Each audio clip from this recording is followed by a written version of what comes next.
Hey guys, I'm FatBuddyCat, and this is a down and dirty Z50R. Alright, I think I have a plan of attack. We're going to start by installing the fenders. In particular, the front fender. The rear is going to be a little more custom. Two holes to mount this. I'd say they're oversized. This is the bracket that came with the front fork. It goes right there. Alright, so those are the two mounting points on the bracket for the fender. That's cool because we can bring it forward that way. It's offset. Our head sticks out more than it did with the stock engine. So we're trying to avoid any clearance issues on the back end of this thing. I think that's the short side.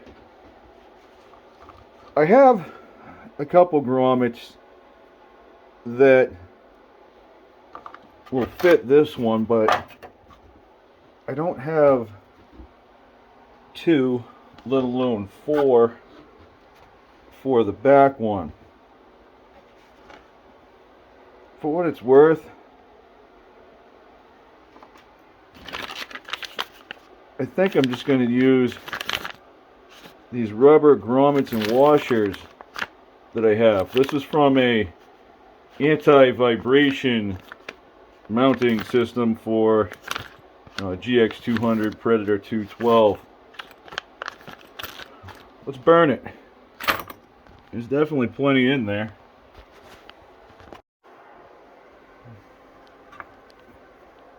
These bolts are long enough, but yeah, that's what I was getting at with these holes being a little on the copious side. Those are the threaded nuts on the fender bracket. This is what threads in there. It fits a little bit better through these rubber spacers and these washers. This is going to go up from the bottom and thread in through this. The fender will be squeezed in between. If we use something metal and it doesn't fit perfectly, we are definitely going to break this. You either have to have rubber on both sides, or we're back to this again.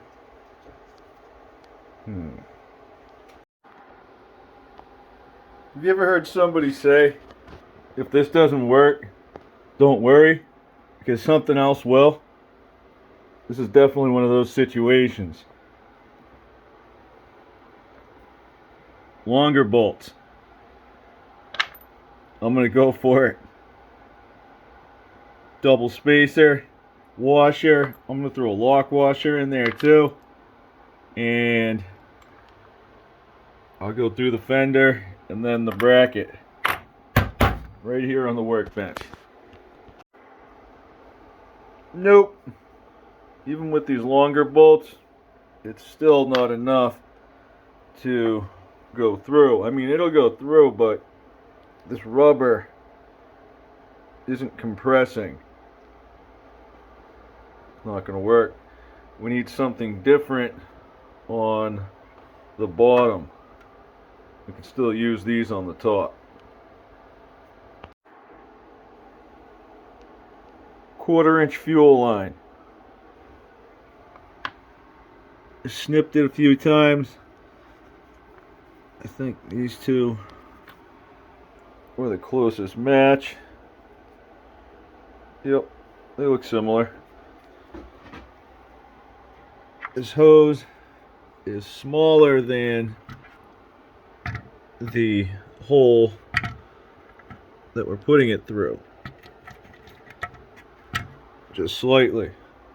But it's softer than that other rubber, and it will compress as long as we sandwich it in between a washer, the fender, and one of these rubber spacers.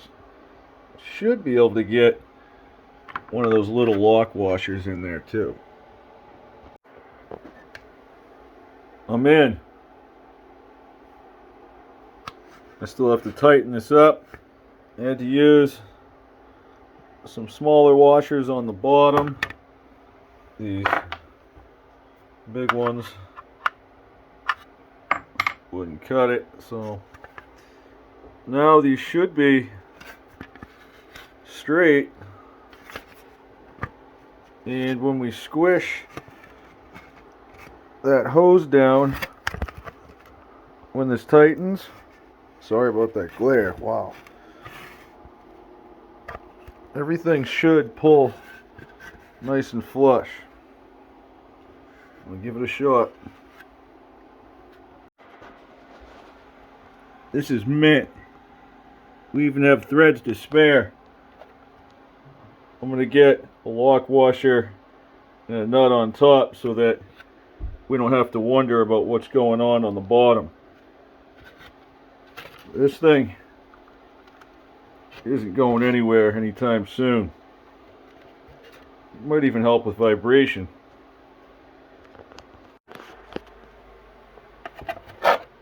That'll do. Before I put this on the mini bike, I'm going to add one of these rubber washers to each stud.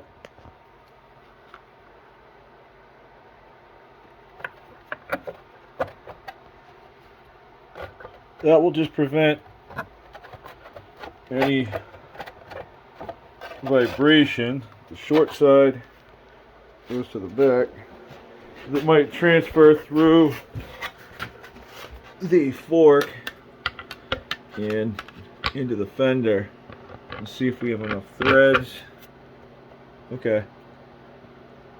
I'll try to get a lock washer and a nut on each one of those.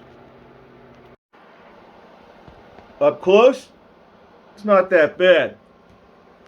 Once you step back a little, it just looks too kinds of stupid. It's too far forward, and it's too long in the front.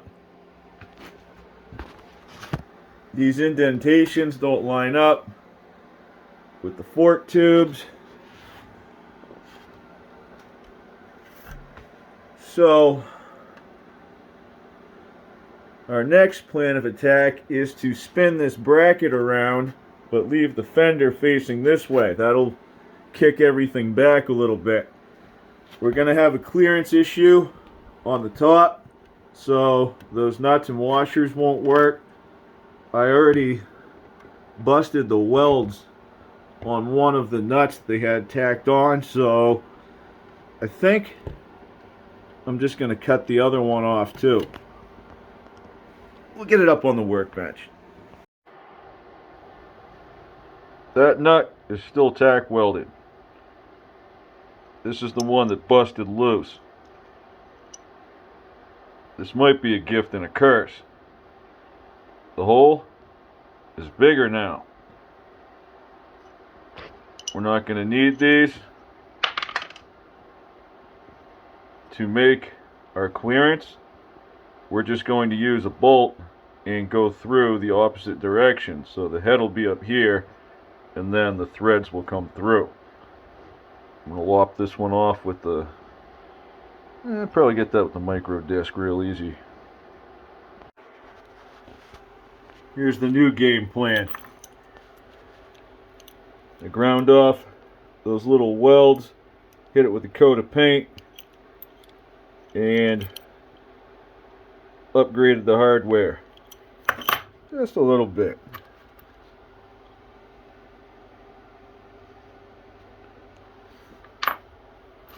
If anything breaks now, it would be the tack welds on the Phillips screws that they have for the studs that hold the entire bracket to the fork itself. When we install this time around, we're going for, we had this before, we're going this way. And it looks like the heads of those bolts hit. Isn't that something? Oh, it's frustrating. Give this a shot.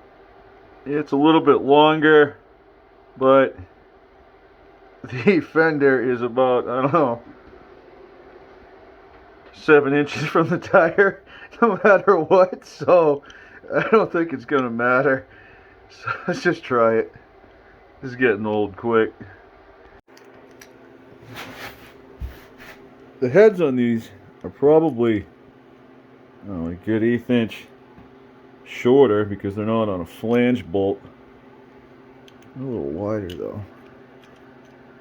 Is that gonna matter? Aww! Dude, you gotta be peeling my banana, man. Look at this. They are too wide.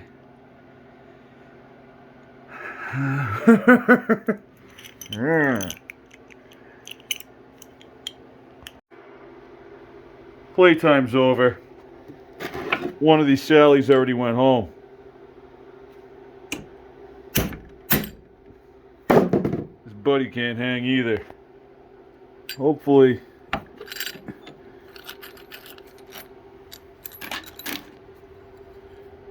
we'll have some bigger holes. I don't even care. We just need some slightly longer hardware. Hit that with some paint.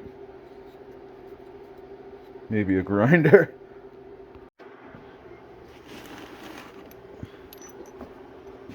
Carriage bolt. Slightly bigger and a little bit longer. I just bored out my holes and now I'm tapping them in. Since the carriage bolt comes through the bracket, I'm using a slightly larger lock washer to set a nut on the other side. I put a smaller washer in between the two. Super tight. You see what we're doing now? When this goes on, we're going to be sending these new studs that we made up through. We're gonna have threads coming out so we can get our hardware on the top. But check this out. We lowered the bracket, so now the heads of those bolts that I had won't make contact. Yeah, buddy. I guess I'm off the fence with this repair, or just completely off my rockers. I went ahead and installed the fender on the bracket, flange bolts and all. Some nylock nuts on the bottom. I'm very sure about this. When we look at it from the side, the nuts that are on the studs that we made sit higher than those flange bolts. So these nuts should bottom out before the heads of those bolts. Just to be safe, I'm going to add a washer to each one of the studs and then I'm going to send it. That's the back. Plenty of threads coming through. These spacers are really helping us now. the further up this fender goes, the more contact it will make with the head. We knew there was going to be a clearance issue, but we are just glazing that line on the fender with that nut on the head. We can either trim the fender or we can try to bring it down a little bit more. Let's see if we recover a little bit of our threads. Alright, so about 1/8 of an inch.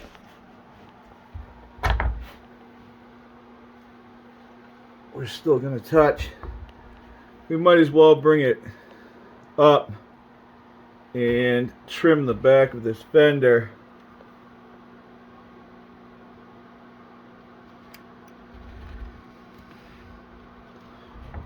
We can work off of that line right there. This is going to cut really easily.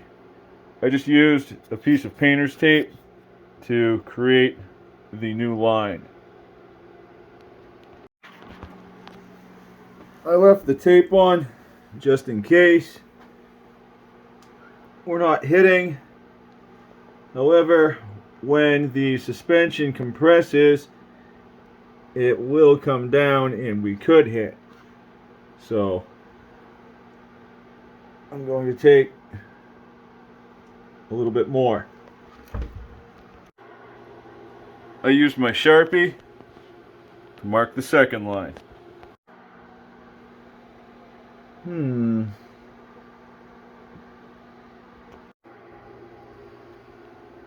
the third line. Now I remove the tape and I'll smooth out my edge.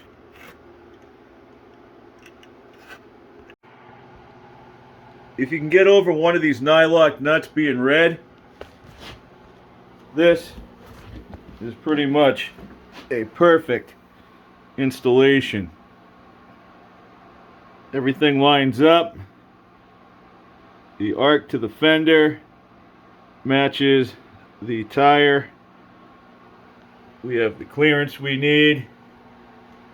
A nice clean edge. When the suspension compresses, we will be pushing forward and slightly away from the head. Now we can move on to the rear. Oh boy. The rear fender has two mounting positions, one on the top and one along the front. The one up top is easy to get to. We just have two nuts welded on to the frame. The ones for that front part are down here, and they're not so easy to get to. They have oversized holes. Again, I believe that is for something of a universal fit, but I'm thinking if we can hang that front fender by one mounting location, we can do the same in the rear. If we take this thing and try to hold it in position, you can see the nut. If we line up the hole, we could probably make that happen, but how are we going to get our bolt in there and hold it and tighten it? I'm not dealing with that. I'm going to start by cutting this off. right about there. Same thing as the front fender. I just used a piece of tape as a guideline. I'm going to use the hardware that I put together for the front that didn't work. This has a smaller hole, a smaller nut, so we're not going to be going bigger. We'll try to keep what's there. This one was a lot more difficult to form that finished edge, but I think I got it even just by eyeball.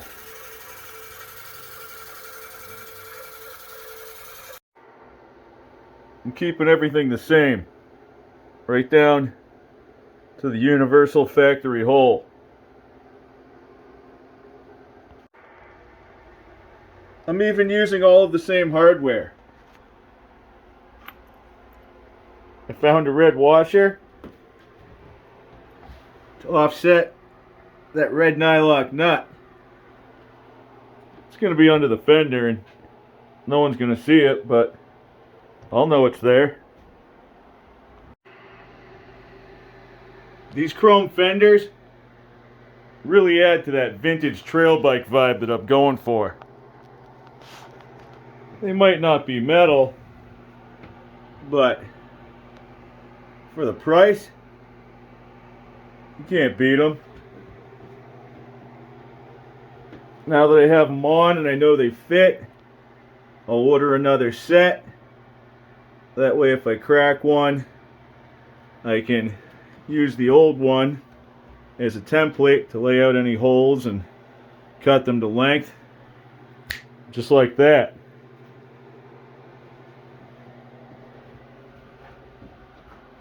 Out back, our fender lines up perfectly with the tire. So far, everything on this bike is looking pretty straight. Give you a glance. If you're sitting on it and you look over the front, that's the fender. You can see the tire right in the middle.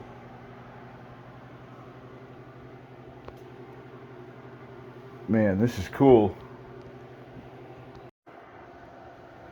Now I'm going to attempt to fabricate we'll call it a heat deflector for my exhaust system. As it is right now, it's sort of aiming at the shock. I'm not sure that it's going to kill it, but I know that it's going to deflect at the very minimum and start melting that plastic fender.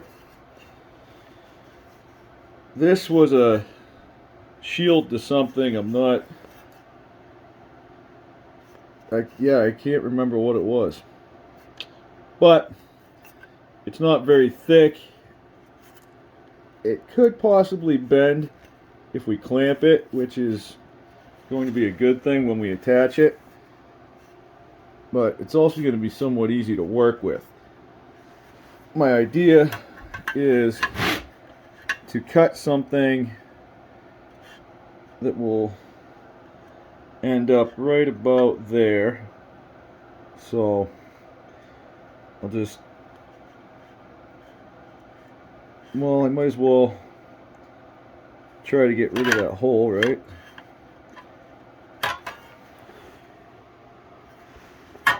How's that distance if I go between the two holes? I think that'll be great. Oh, I don't want to take too much though. You see what I'm going through here?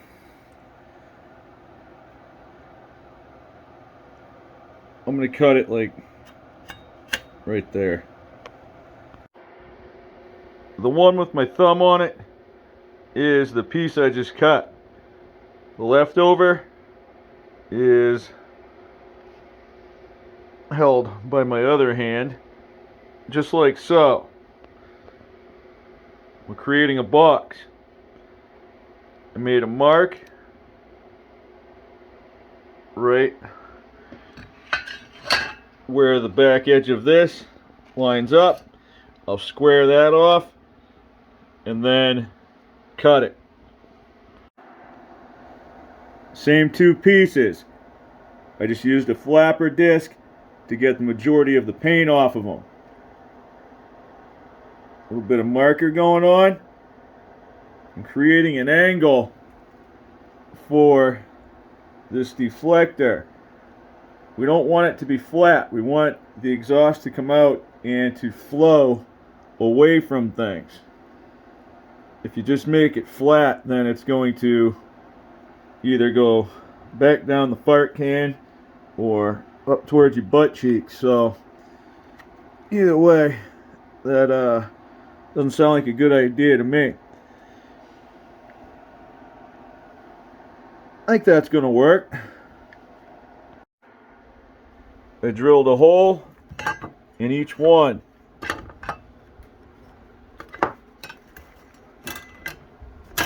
I'm going to be welding these together, and those are going to be my first two welds. One from the top and one from the bottom. That way I can line everything up.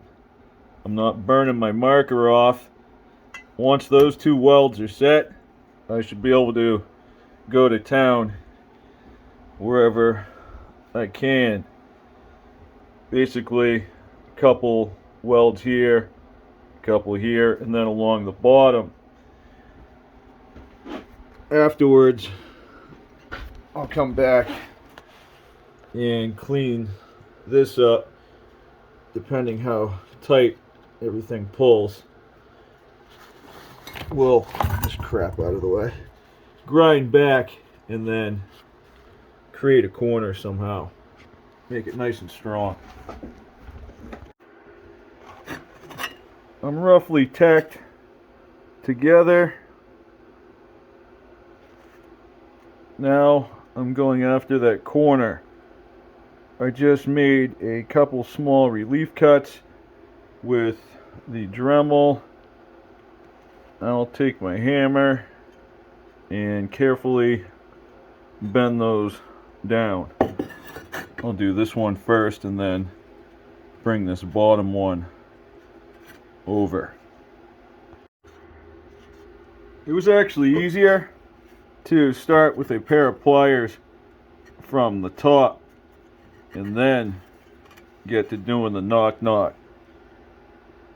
Pliers pretty much ended right there anyway. That overlap is going to add a lot of reinforcement for this corner. I'm going to go finish welding this and give it a clean up. It's not beautiful, but this is super strong. This is definitely not going to break. Check it out. I cut it back, curved everything up so there's no sharp edges. It's easy to slide up there. We'll be able to clamp it on right there, and we can angle this thing. It'll probably be something close to that. Since it's bare metal, I'm going to hit it with a little bit of that high heat grill paint. It's beautiful.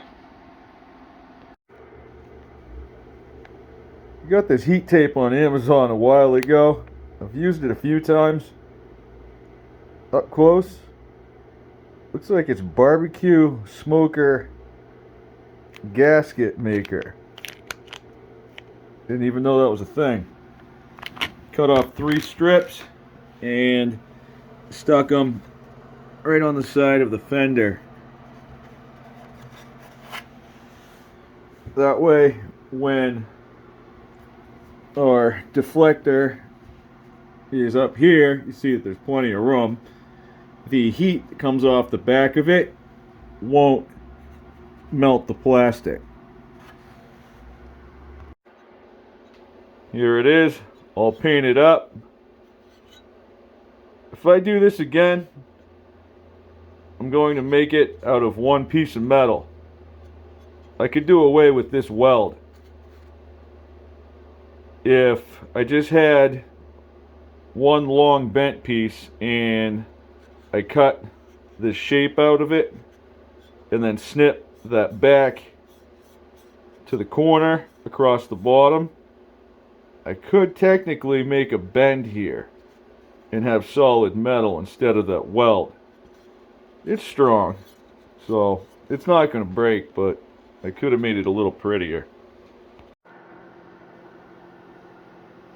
We're still aiming at the shock a little bit. However, it's not as direct. When the exhaust comes out and deflects, it should diffuse somewhat and spread out the heat. If this clamp isn't enough, which I do think it is, then I will end up pulling off the exhaust, cleaning off the RLV itself, putting the clamp back on, and then I will weld that sucker right to it. I'm going to cut this tail short and call that good for now. It's definitely an improvement. Go figure. Just as things start to go our way, something else comes up. I ordered 2 of the wrong petcocks for this gas tank. I have the one that came with it on it right now, but in taking it off and trying those other ones, I somehow lost the seal that goes inside. Grr. Here's another fun fact for you. The new filter doesn't fit either. If you look at it, it is slightly oblong. Even if we take the clamp off, it still looks a little funky. It hits the right measurements in a few spots, but when you try to put it on le carburetor, it fits too tight and it squeezes itself off. As soon as you go to like bump it, it seems it starts working back. So that's with the clamp too. Frustrating. Good thing I have a spare. This one came off of a WC22 carburetor.